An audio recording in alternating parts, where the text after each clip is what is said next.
सेना शहर जिला उदयपुर की तरफ से आज ये प्रेस कॉन्फ्रेंस है। मुख्यतः 5 मुद्दे ऐसे हैं जिसको हम लोग आप सब लोगों के माध्यम से जनता के बीच में ले जाना चाहते हैं। एक तो ये है कि चुनाव आयोग ने आधार से लिंक करने का, वोटर लिस्ट को आधार से लिंक करने की बात चालू की। कई जगह कैंप भी लग रहे हैं, लेकिन जैसा अपन देख रहे हैं कि साइबर क्राइम हो रहे हैं, लोग कहाँ से नंबर लेकर के और फ्रॉड कर रहे हैं। जब हमारा आधार ही इनके पास चला जाएगा, चुनाव आयोग के पास, तो वहाँ पर कोई भी कर्मचारी चाहेगा तो पूरी आधार की लिस्ट ही दे देगा किसी को, तो फ्रॉड करना बहुत आसान हो जाएगा। इससे बचने के लिए चुनाव आयोग क्या कर रहा है, उसको पहले उनको सोचना चाहिए, उसके बाद में आधार से लिंक होना चाहिए, बाकी आधार से लिंक नहीं होना चाहिए। क्योंकि अगर कोई फंस जाएगा उसके बाद सरकार क्या मदद करेगी। दूसरा मामला ये है कि अब उदयपुर को नगर विकास प्राधिकरण बना रहे, उदयपुर नगर विकास प्राधिकरण बना रहे हैं। जब उधर यूआईटी था उस समय भी पेरिफेरी में हमारे आसपास के गांव करीब थे, 105 थे ना, 105 गांव थे। उनके न तो कन्वर्जन होते थे, न उनकी रजिस्ट्री हो पाती थी, न उनको पट्टे मिलते थे, और गांव वाले परेशान होकर यूआईटी आते थे, यहाँ इनकी सुनवाई नहीं होती। अब जब प्राधिकरण बन जाएगा तो और गांव इसमें जुड़ जाएंगे, तो ग्रामीण लोगों के लिए एक बहुत बड़ी परेशानी हो जाएगी। उसके लिए सरकार पहले किस तरह से इसको सरलीकरण कर सकती है, किस तरह से ग्रामीण क्षेत्र के लोग इसमें परेशान नहीं हो, इसके लिए हमारा ये सरकार से अनुरोध है कि ये प्राधिकरण बने, इसमें और गाँव को जोड़ा जाए। उसके पहले इसके लिए क्या किया जाए जिससे कि ग्रामीण परेशान नहीं हो, इसकी भी बात हम उठाना चाहते हैं। एक स्मार्ट सिटी में जो सीवरेज का काम हो रहा है, हमारी पिछली जो हमने प्रेस कॉन्फ्रेंस की थी उसमें हमने ये कहा था कि जो पाइपलाइन लगाई जा रही है उसका डायमीटर बहुत कम है।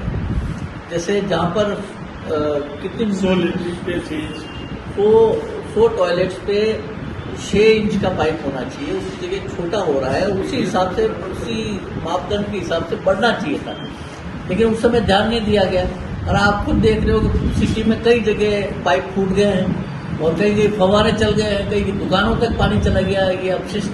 तो ये सरकार, ये जो नगर निगम है ये काम जो करवा रही है, उसमें कम से कम इस बात का ध्यान रखें कि वो काम करें वो टेक्निकली परफेक्ट हो, ताकि लोगों को अगले 10 साल तक कोई परेशानी नहीं हो।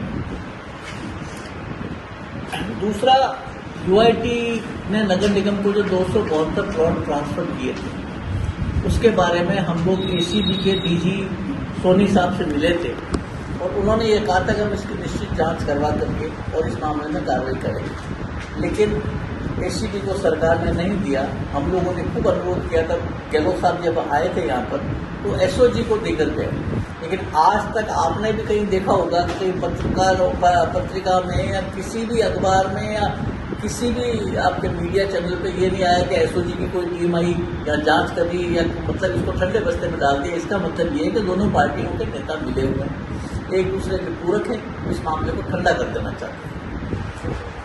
और 5वीं बात ये है कि आपको ध्यान होगा कि जो जंगल में गायों को छोड़ने का मामला था नगर निगम के द्वारा, और जिस तरह से जंगली जानवरों के लिए उसको छोड़ दिया गया था, हम चाहते थे कि कोई उच्च स्तरीय जाँच दल आए, इसकी जाँच करे, लेकिन नगर निगम ने अपने खुद का ही एक बोर्ड गठन कर दिया, जांच समिति, और खुद को पाक साफ घोषित कर दिया, उसमें कोई आगे कार्रवाई नहीं हो। इसलिए हम इन 5 बातों को आपके सामने रखकर जनता के बीच में ये संदेश पहुंचाना चाहते हैं। अगर इन पर कोई निराकरण नहीं होता तो जनता सेना बहुत बड़ा आंदोलन करेगी, जिसकी पूरी जिम्मेदारी सरकार की। दोस्तों, सीबीसी न्यूज आपके सहयोग से लगातार बढ़ता जा रहा है। स्वतंत्र पत्रकारिता का सहयोग करने के लिए आपका धन्यवाद। सबसे पहले तो जिन लोगों ने हमारे चैनल को सब्सक्राइब नहीं किया है, तो पहले सब्सक्राइब करें, जिसका कोई शुल्क नहीं लगता और बड़ा आसान है। बस नीचे दिख रहे लाल सब्सक्राइब के बटन को दबाना है और पास में दिख रहे बेल आइकन को भी दबाना है, ताकि आपको अपने सीबीसी न्यूज के हर अपडेट्स मिल सके। हमारे इंस्टाग्राम पेज और फेसबुक पेज को भी लाइक करें, फॉलो करें, वहां पर भी आपको मिलती है तरह तरह की अपडेट्स। हम पूरे राजस्थान से आपके लिए लाते हैं वो खास खबरें जो आपके लिए जरूरी है, और वो भी पूरी बेबाकी के साथ। पत्रकारिता के इस मुश्किल दौर में आपकी आवाज जिम्मेदारों तक पहुंचाना ही हमारा लक्ष्य है और ये आपके सहयोग के बिना संभव नहीं है। हमारा सहयोग करें, स्वतंत्र पत्रकारिता में अपना योगदान दें और ज्वाइन बटन पर जाकर सदस्यता लें, चाहे सबसे छोटी सहायता के रूप में ही क्यों न हो। जनता की बेबाक आवाज बने रहें, उसके लिए सहयोग आपको ही करना है। सब्सक्राइब करिए और ज्वाइन बटन पर क्लिक कर सदस्यता ग्रहण कीजिए।